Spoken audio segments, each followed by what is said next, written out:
أما بعد، فيا أيها المسلمون، التزموا بأوامر الله جل وعلا وأوامر رسوله صلى الله عليه وسلم، واعلموا أن الدعاء عبادة من العبادات، وأن التوحيد لا يستقيم إلا بأن يصرف الدعاء إلى الله جل وعلا، وأن تكون وسيلته هي ما أرشدنا به صلى الله عليه وسلم وجاء في كتاب ربنا عز وجل من التوسل بأسمائه الحسنى وصفاته العلى وبالأعمال الصالحة السديدة على التوحيد والسنة.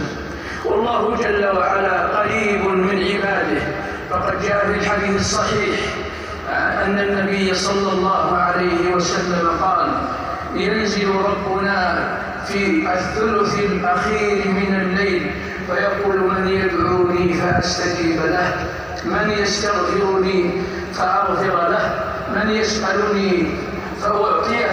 فعليكم يا عباد الله أن تسلكوا هذا المنهج الرشيد.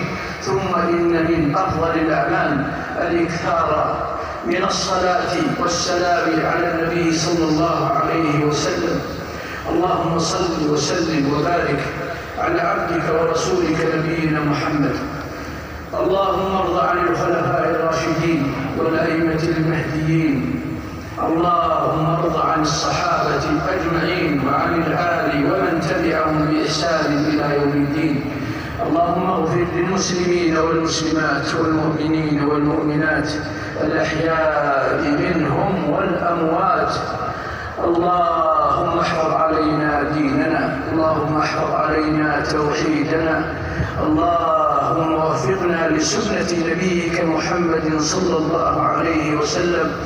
اللهم آتنا في الدنيا حسنة وفي الآخرة حسنة وقنا عذاب النار. اللهم ثبتنا على دينك، اللهم ثبتنا على دينك، اللهم ثبتنا والمسلمين على دينك يا ذا الجلال والإكرام. اللهم احفظ ولي أمرنا خادم الحرمين الشريفين وولي عهده، اللهم احفظهما ووفقهما إلى كل خير. اللهم وفق جميع ولاة أمور المسلمين لما فيه مصالح دينهم ودنياهم.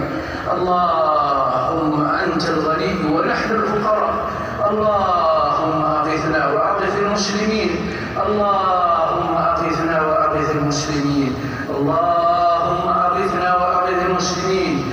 اللهم اسقنا، اللهم اسقنا، اللهم اسقنا سقيا رحمة يا أرحم الراحمين.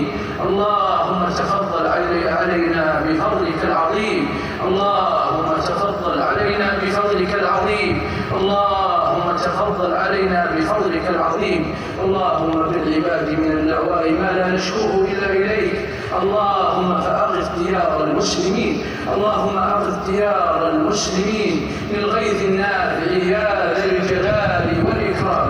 عباد الله، واذكروا الله ذكرا كثيرا وسبحوه بكرة وأصيلا، وآخر دعوانا الحمد لله رب العالمين.